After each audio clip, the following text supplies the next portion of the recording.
Hi everyone. This may be part two or part three. I am not too sure because at this point I am totally lost. I did two other parts to this layout, and unfortunately, I'm looking at my PC. I've been battling this demon all morning long, and it I don't know, the software wasn't responding and I had to delete it. And I'm not going to stress it. I'm just going to go with the flow here. And let me tell you what I did have in that video to show you that I think the previous video and the one you would, well, you've seen me gather all the papers, pictures, and embellishments. And then you would have seen what I did to the page and how I decorated the photos, and that didn't come out. I'm so sorry, Teal Blue Crafter. So I will start from where I left off last, which is, I believe, picking out the pictures and the embellishments. So basically, the next step, and I decided to do this in steps for Laura because I cannot film while doing the whole entire layout. The video would just be way too long, and I don't have that much time for loading videos, and I don't want to fast forward and edit, and this is just the simplest way for me. So basically what I did was I took some of this, and this is called Punchinella, and you can find this, actually I'm going to let you know where I think I know someone who might be selling these. So I will definitely get back to you with that information. But if you do have some at home, or if you see someone in the stores, they make great stencils and as well as add-ons for embellishment. And I love this. I used to play with this all the time when I was a little girl in arts and craft. But anyway, I just put it down and I distressed the whole page in my distressings, and I basically kept to four, maybe five colors, and that was faded jeans, bundle sage, spiced marmalade, and weatherwood. And I just dot all over the page. Can you see that, guys? And then I sprayed all over the page with my Cattell Copper Brown. It's Starburst Stains by Lindy Stampkin. And then what I did was I just put a piece of designer paper as a border and some trim here. And I also put, and she was more concerned about the layers and how I do layers. And so I'm going to show you my little tricks. Then I put some more designer paper here. I put some rickrack trim here, and I put a piece of ribbon here. Now, for the girls that do like to do layering, I'm going to give you a little hint. You see this? I don't really glue this down until I'm almost at the end. What I do is I glue it on the corners only. That way, if I wanted to tuck something in, I don't rip the pages. And honestly, once it goes in my protective sheet, there's not going to be much fussing with it. Um, and when I'm all done with my page, I'll go back either with little glue dots or my hot glue gun, and I'll just, or even my quick dry adhesive, which is my best friend in the whole wide world.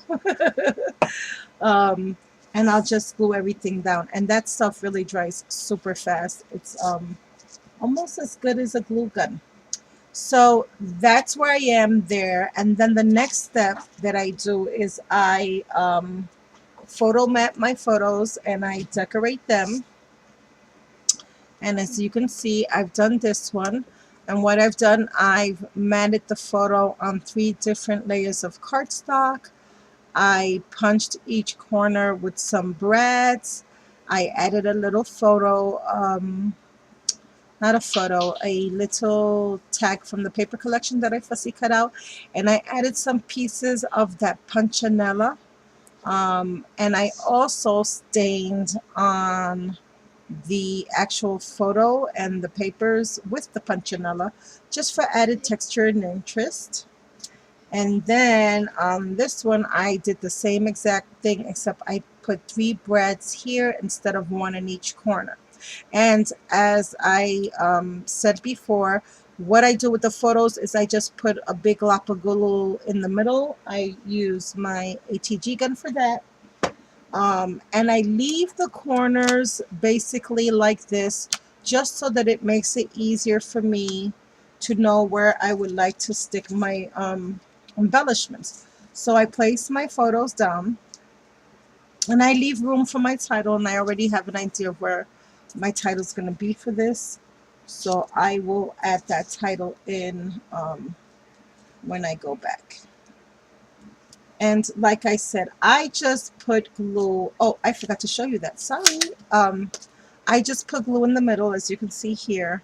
And then that way I can still layer once I place my photos down. And I don't have to rip anything up or anything like that. And I think I want that there. And then on my photo journal, and this is a journal spot, and I just fussy cut this out of the paper. I layered it brown cardstock, and then I layered it on designer paper, which I distressed with my Tim Holtz inks, the 5 that I, or 4, 2, 4, 5 that I mentioned here. And I also took some more of that punchinella just to mimic the polka dots in the designer paper, and I just threw that all over on the journal spot in the lightest colors that I was using, so that when I do journal in this spot, I can still see my journaling and I can also still see the treatment in the background. I added a sticker here. I also added 2 brads, and I also added this sticker here because I just fell in love with it over here on my journal spot. And that I will probably place right there. And as you can see already, it started layering on its own because it just like kind of stood right there. And the other thing I did, just sort of to get ready for the embellishing part, is I color, distress, and prepare all the things that I want to use in my layout. And you know what, guys? If I don't use it, I can always save it for another project. So what I did here was I inked them, distressed them, and this is the one of the sprockets that I put through that machine that I showed you earlier. And if I didn't, and I'm confusing myself because I don't know which video now was erased and which one isn't, let me show you that monster. This is a very ancient tool. It's one of the first scrapbooking tools that I have bought, and I believe I bought this on HSN. And basically, it's just it embosses, and what I love is the width. The width on this is almost, I want to say 9 inches. Yep, 9 inches across. So you can fit a really long piece of paper, and it can be as long as it's not as wide. And you just kind of tuck it in, and then you turn, and it's made by Marvy. And that's basically what I did those little wavies on that sprocket with. And then once I get to this point, I just start putting on the embellishments, which, since I have you guys here, oh, I'm just going to move this a little over.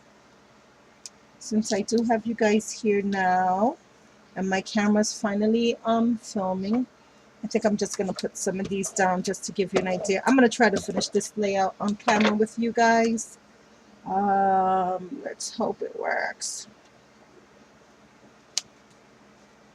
And like I said, I'm just going to glue this down really fast just to give you an idea of the process that I do while I'm alone at home. And again, just putting It's scattered about. No, I don't even have a rhyme or reason. All I know is that I sometimes get carried away with the layering. So, and like I said, I basically prepared all my embellishments. For instance, these little sprockets, and I do have two of them.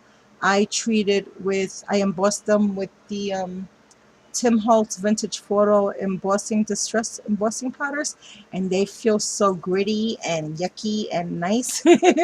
I just love rubbing them. Well, I think I'm going to stick that one there. And this I will hot glue on, only because it is chipboard. And you know what? I think I'm going to put this camera here. I think that looks good there.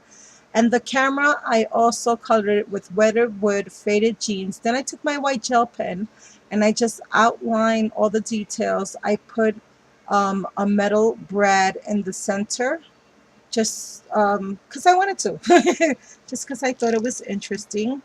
And my chipboard, I do hot glue onto my page only because it is a little bit heavier. Um, and I fussy cut and I distressed all the little camera pictures. As you can see here, this came from one of the pages, and I'm just going to layer those as well. And I am going to, what's next? I'm going to put this clock in there somewhere. Okay. I'm going to stick this over here. And then I am going to put, and guys, basically that's all I do. I